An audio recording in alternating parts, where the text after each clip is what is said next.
Senador Marcoleta, umpisa pa lang nagkalat na sa Senate hearing. Yan ang pag-uusapan natin sa nangyayaring hearings ng Blue Ribbon Committee ngayong araw po. Pero bago yan, kung bago lang po kayo sa aking channel at kung gusto niyo po ng ganitong uri ng content ay maaari po sanang pakisubscribe ang aking YouTube channel.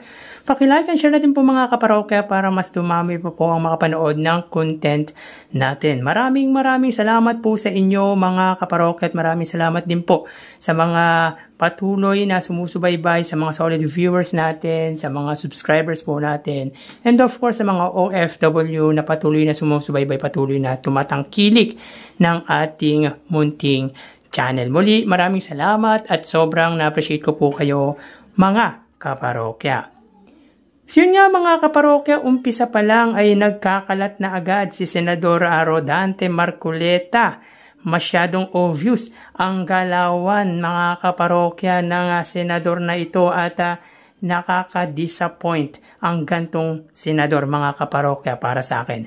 Ako bilang mamayang Pilipino taxpayer, gusto kong malaman ang katotohanan pero kung umpisa pa lang, actually hindi pa nga umiinit ang puwet sa upuan ay nag-o-object na agad si Senador Marcoleta questioning the opinion of Blue Ribbon Committee Chairman Panfilo or Senator Panfilo Lacson. Ano ba talaga ang dahilan at sobrang intimidated si Senador Marcoleta na pag-ahalataan tuloy na dinidepensahan nito ang mag-asawang Diskaya. Baka nga siguro totoo yung sinabi ni Montulfo, yung scoop ni Montulfo with regards sa 120 million na bayad di umano ng mag-asawang Diskaya. Actually, 1 billion nga po sa nabasa po nating scoop ni Montulfo pero nauwi po sa 120 million. So, yun nga po mga parokya, panoorin po natin ang eksenang ito. But these are prejudicial questions, Mr. Chair. Later.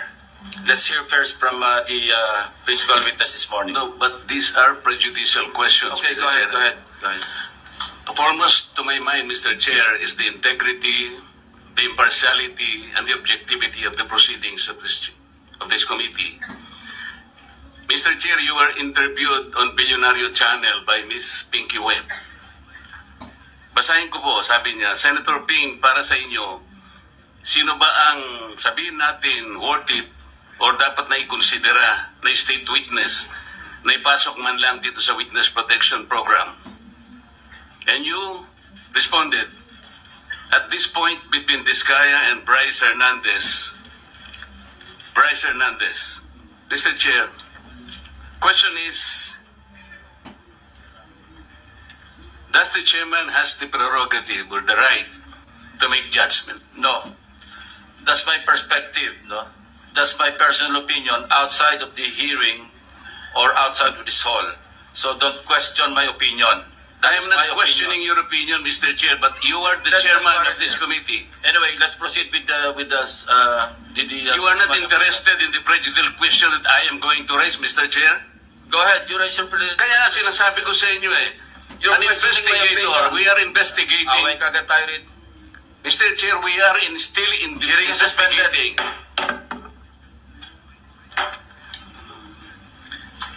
Mr. Chair, nag-iimbestiga muna tayo right? The point is, an investigator can... Do not judge. We are not judging. No, ang importante rito is the objectivity, sinasabi ko na tayo Are you trying to steal the show? No. I am raising prejudicial question. I am, ang sinasabi ko, to prevent the proceeding?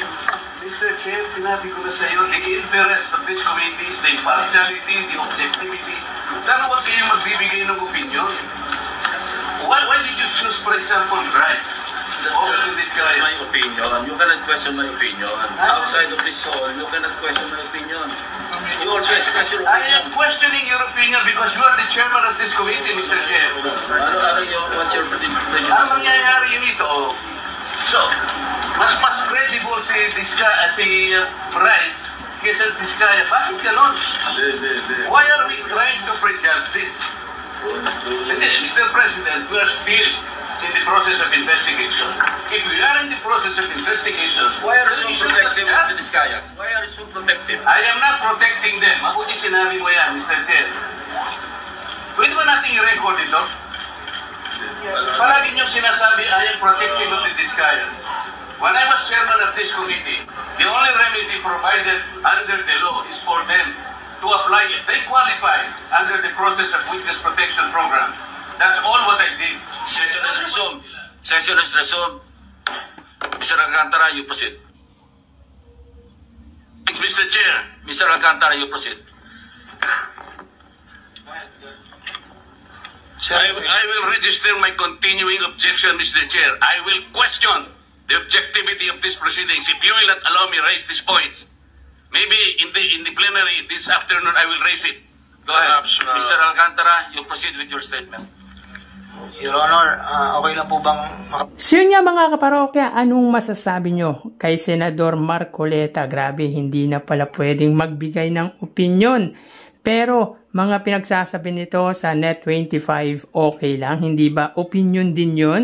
Kaya tinanong siya ni Senador Panfilo Lacson na kung inaagaw ba nito ang show at saka bakit big deal kaya Marcoleta na mas credible yung Bryce Hernandez kaysa sa mga Diskaya. Kung yung Bryce Hernandez naman ay nagsasabi or sinasabi ang lahat ng nalalaman niya, bakit hindi, di ba? Dahil para makapasok po sa WPP or Witness Protection Program ay kailangan tell all. Kung sinasabi naman po ni Bryce Hernandez yung lahat ng nalalaman nito, makakapasok po talaga siya. Unlike ng Diskaya spouse, kaya bang magsabi ng katotohanan? Kaya ba nilang banggitin yung mga senador na involved?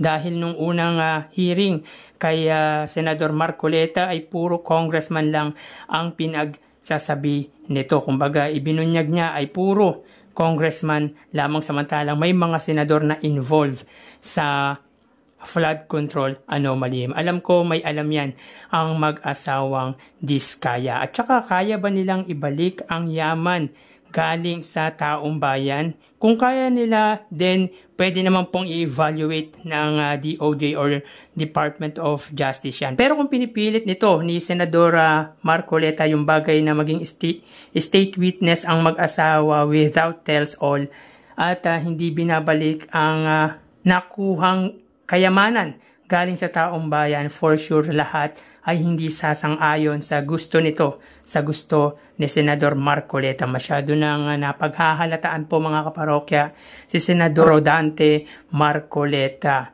Nasa investigasyon pa nga lang, nag-uumpisa pa nga lang, gusto nang makipagtalo or makipag-away agad. Dinadaan pa niya sa sigaw. Parang alam niyo yung ugali ng mga hindi nakapag-aral, yung dinadaan sa sigaw agad-agad para ma-overpower nito yung kaaway. Parang ganon, yun yung pinapakita ni Senador Rodante Marcoleta. Unlike ni Senador Panfilo Lacson, napaka-chill pero alam mo yung pakiramdam na galit, pero pinapakita pa rin ito na relax siya. Nakakahiya yung gantong senador mga kaparokya. In fact, mas maganda nga ang flow ng hearing ni Senador Lacson kesa sa hearing ng Blue Ribbon Committee under Senador Marcoleta chairmanship.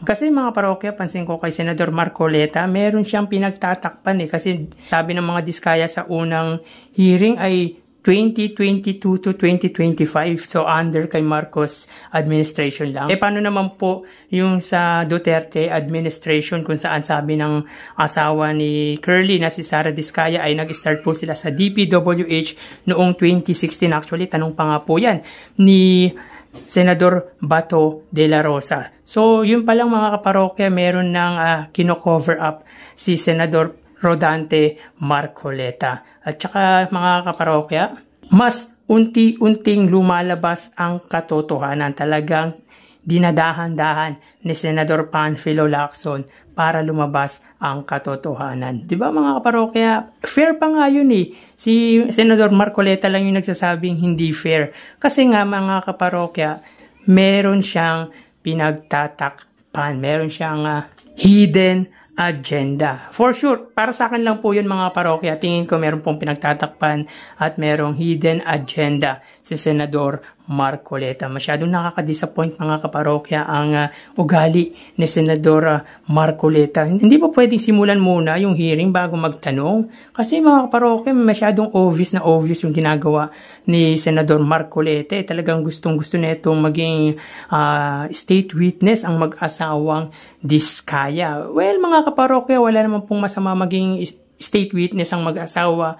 Yan ay kung ibabalik nila ang yaman na kinuha nila sa kaban ng bayan at kung sasabihin nila ang lahat ng kanilang nalalaman. Yung mga pasigaw-sigaw ni Marcoleta mga kaparokya hindi umubra kay Senador Panfilo Lacson. Hindi pwede kay Senador Panfilo Lacson yan mga kaparokya. Kasi pinagyayabang na ito mga kaparokya tingin ko dahil abogado siya Alam niya yung batas. Pero mga kaparokya, PNP chief, dating PNP chief si Senador Lacson. Kaya may alam yan sa batas.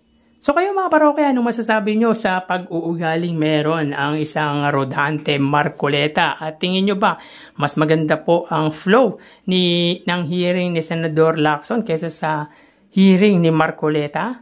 Paki-comment naman po mga parokya ang opinion nyo patungkol nga po dito. So hanggang dito na lang po tayo mga parokya. Magsiingat po tayo palagi. Thank you and God bless.